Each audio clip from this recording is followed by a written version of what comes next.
একটু সাইড হন না।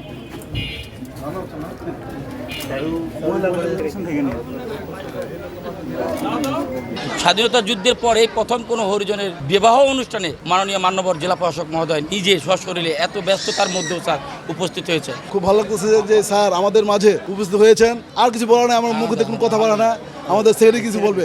ধন্যবাদ জানাই পুরা গাজীপুর মহানগর হরিজন ঐক্য পরিষদের পক্ষ থেকে আমাদের মাননীয় মান্যবর মহামান্য জেলা প্রশাসক মহোদয়কে এবং ওনার সাথে আমার আরও স্যাররা যারা আছেন, রাজস্ব স্যার, রেভিনিউ স্যার, আর স্যার যারা আছেন, এবং আমাকে সার্বক্ষণিকভাবে সকাল থেকে যিনি আরব স্যার চেষ্টা করার মাধ্যমে আমাকে স্যারকে আনতে পেরেছি, এতে আমরা মহানগর হরিজনবাসী অনেক খুশি।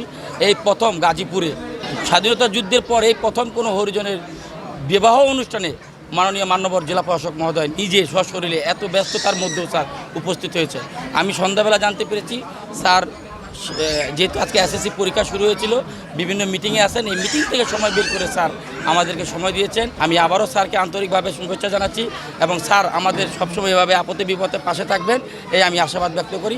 এবং আমাদের পক্ষ থেকে সবাই একত্রিতভাবে স্যারকে আবার করজোরে আবেদন জানিয়ে যে স্যার আপনি সবসময় আমাদের বাংলা হরিজনের পাশে থাকবেন এবং আমাদেরকে উৎসাহ উদ্দীপনা করবেন।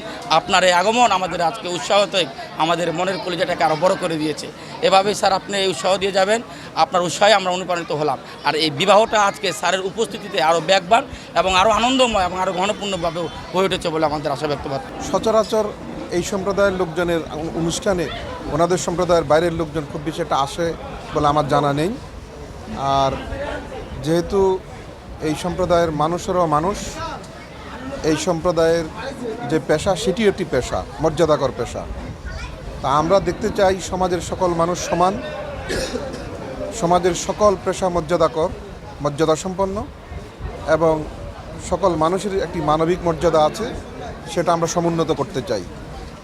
আরেকটি বিষয় হচ্ছে, যখন শুনলাম যে মেয়েটি মাহারা এবং এটি এমন এই ধরনের একটি সম্প্রদায়ের মেয়ে এবং সে নিজ চেষ্টায় অনেকটুকু পর্যন্ত পড়াশোনা করেছে, আমি চাই এই সম্প্রদায়ের মানুষগুলো আস্তে আস্তে শিক্ষা দীক্ষা শিল্পে সাহিত্যে আস্তে আস্তে এগিয়ে আসুক। আমরা যদি রাষ্ট্রের পক্ষ থেকে পৃষ্ঠপোষকতা করি, তাদেরকে উৎসাহ উদ্দীপনা দেই, তাহলে নিশ্চয়ই সমাজ থেকে এই সম্প্রদায় থেকে আরও জ্ঞানী গুণী শিক্ষিত মানুষ বেরিয়ে আসবেন। সেজন্যই আমার এখানে আসা। আমি শুনেছি এখানে প্রায় 300টি পরিবার দেশের বিভিন্ন স্থান থেকে এসে বসবাস করে এবং জেলা প্রশাসক হিসেবে আমিই নাকি প্রথম তাদের এরকম অনুষ্ঠানে এসেছি।